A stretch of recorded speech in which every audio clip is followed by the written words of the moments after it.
C'est l'heure de faire le bilan de 2023 et de voir ce qui a été accompli et ce qui aurait pu être amélioré, en vrai, de faire un vrai bilan ensemble.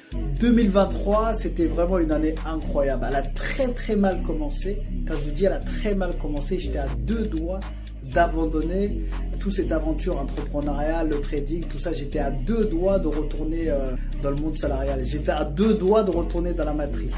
Mais heureusement, grâce à ma femme et grâce à ma résilience, j'ai pas abandonné. Franchement, l'entrepreneuriat, c'est vraiment pas fait pour tout le monde. Je sais qu'il y a cette vibe-là qui parle souvent de fait d'entreprendre, le fait de se lancer, le fait d'aller chercher sa liberté, etc. Mais c'est pas fait pour tout le monde.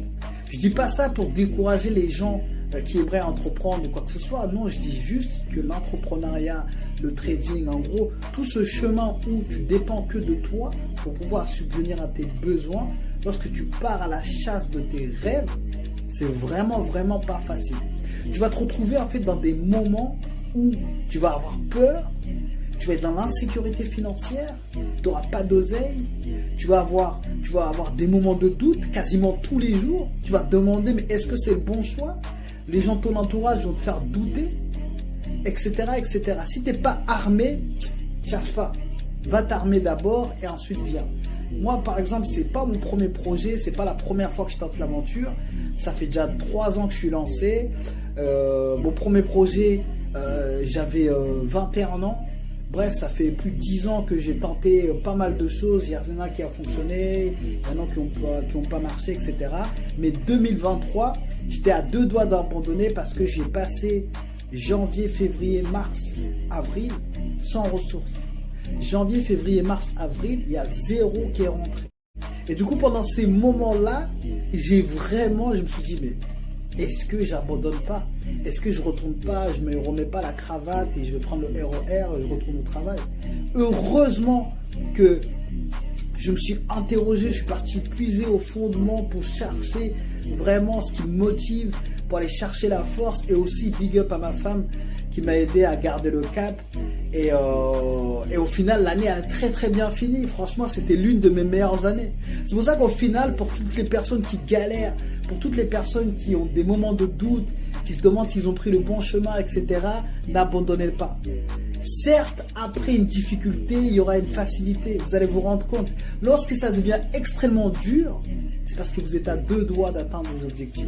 Et moi, par exemple, cette année, j'étais à deux doigts d'abandonner, mais il s'avère que c'était l'une de mes meilleures années. En termes de chiffre d'affaires, en termes de développement dans mon trading, là, je suis quasiment bien. J'ai mon trading plan qui est parfait, tout est bien, tout est aligné. En termes aussi d'apprentissage, c'était vraiment l'une de mes meilleures années. Même les objectifs financiers que je m'étais fixés avec mon entreprise, je les ai dépassés, je les ai explosés. Et 2024 s'annonce une année incroyable.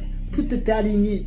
En fait, lorsque ça fait longtemps que vous travaillez pour atteindre un objectif, que vous n'avez pas abandonné, vous allez vous rendre compte qu'au fur et à mesure, vous allez apprendre, au fur et à mesure, le chemin va s'éclairer. Au fur et à mesure, vous allez avoir des signes qui vous montrent que vous n'êtes pas loin. Et au fur et à mesure, vous allez avoir des petites victoires, plus victoires qui vont venir vous renforcer. Et à un moment donné, vous allez voir que, en fait, les signes sont alignés. Vous allez voir un chemin qui est clair. Et là, j'en suis là. Je vois le chemin qui est clair. Et 2024, ça va être une année incroyable. 2024, je me suis fixé des objectifs élevés. Parce que comme on dit, vaut mieux viser la lune. Si tu ne l'attends pas, au moins tu vas attraper quelques étoiles. Donc 2024, rendez-vous dans l'espace. Dites-moi ce que vous en pensez en commentaire. Dites-moi comment a été votre année. Puis on se retrouve dans la prochaine vidéo.